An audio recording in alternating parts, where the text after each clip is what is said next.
想看不清。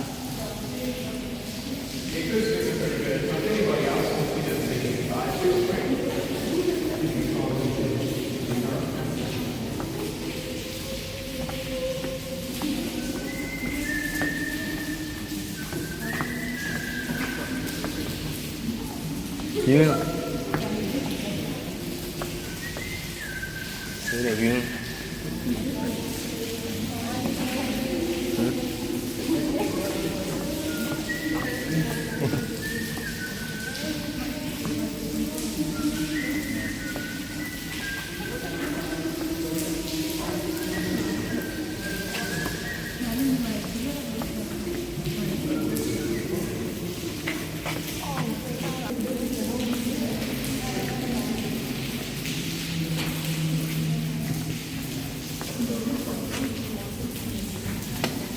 有点恐怖。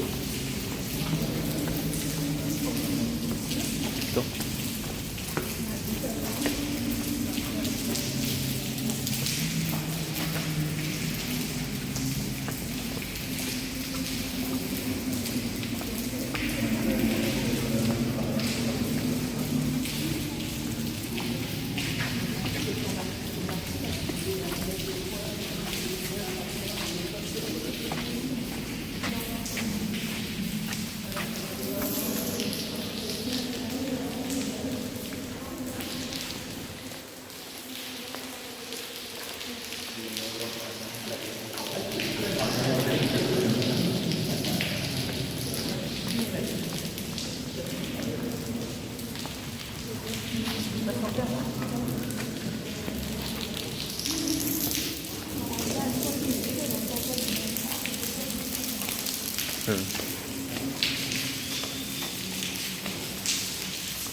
You'll get a bit of an insight as to how these caves were formed. Now that group was there when this rock was put here in 2005, but there is a small section at the bottom, about the size of my palm, that has become about a centimetre deeper. Just as the water comes down and hits it, it erodes and dissolves it, and that is exactly how the cave that we're about to see forms. So there's one more section from our original cave before we move into the real cave. So light that up. So we're just going to head through here. Squeeze past and door. Just like to walk in there.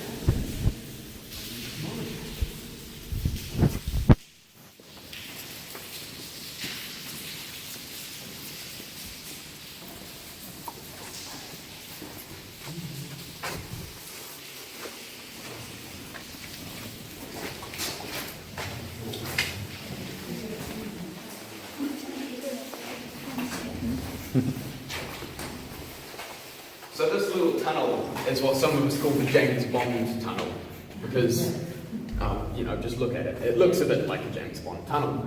And this is actually here for a reason other than just looking kind of cool. And that reason is it actually serves as an airlock, which is similar to what you would find on submarines and on spaceships.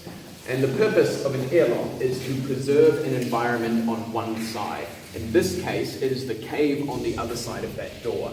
So this is just here to make sure that we don't dry out the formations and we can keep the cave developing and growing the same way that it has grown for thousands and up to millions of years. So I'll just remind you of the cardinal rule before we go in, which is please do not touch the formations. And I'll open that door and you can file out and look up at all the pretty things and go, ooh, ah. Cool, so you can walk on through that door there.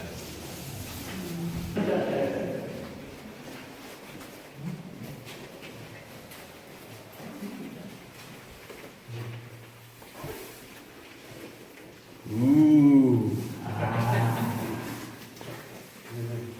So has anybody been in a cave before? Yes. Did you go through a cave earlier today? Yes. No. Okay, no's and yeses, cool.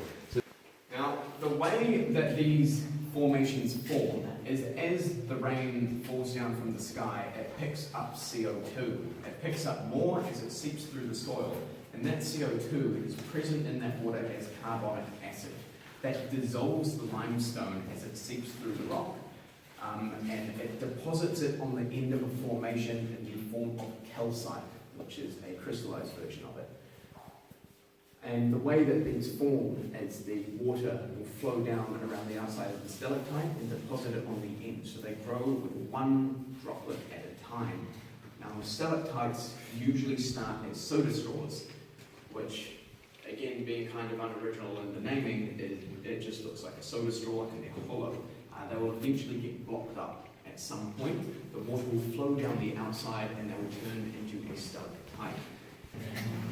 Now, if you look at this mud bank on the left that the environmental monitoring equipment is sitting on, the entire walkway that we're currently standing on, this entire cabin was once built with mud up to that point. So while building this, they had to excavate approximately 130 tons of mud, all by hand, so they wheelbarrowed it up a spiral, so that we can put this here.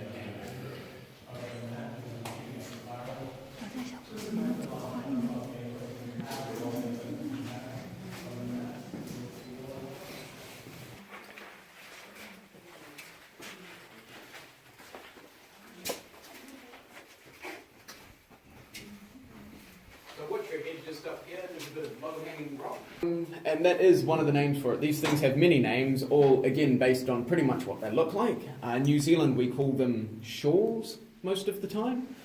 They've also been called elephant's ears or cave bacon. The cave bacon tends to be when they've got red running through them, which you do see in a lot of caves. And you'll also see in this cave on the way out. Limestone can pick up colours.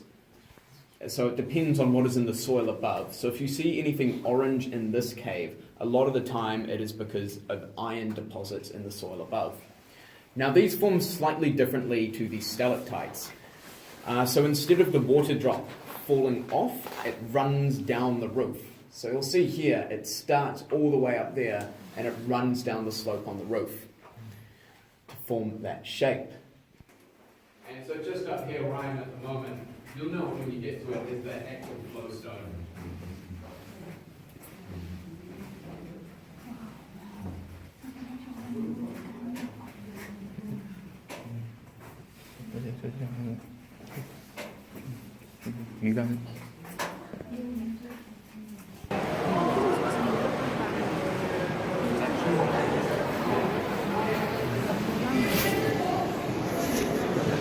So these guys are reaching the end of their tour. They've jumped off waterfalls, floated down rapids, and dragged through the cave in the dark, looking up there and above them. Once they go around the corner, we're going to make them turn their lights off so they have to float out in the dark. Oh. I don't want to say that too loud, you'll kind of stir it. So if you take a look up above you at the moment, less attractive than a butterfly though, the adult glowworm looks like a mosquito on steroids. This is because they are in fact a fungus gnat, which is a type of fly. Does anybody know what the larvae stage of a fly is? Exactly, it is a maggot. So therefore these are not in fact glowworms, they are glow maggots. However, that doesn't sound very nice, so we've changed the name to glowworm. They do also look a lot more like worms than they do maggots, which is how they get their scientific name, arachnid.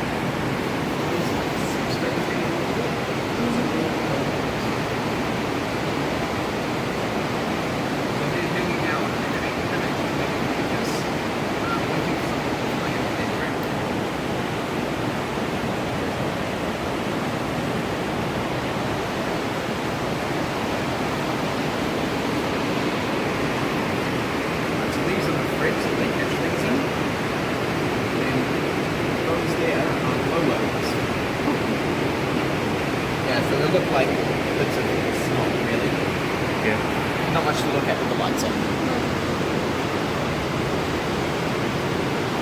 Yeah.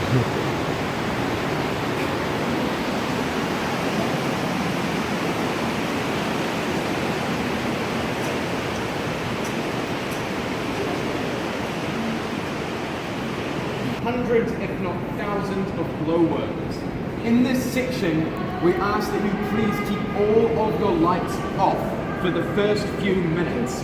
This is to make your eyes adjust. You will have the best experience seeing glowworms with no artificial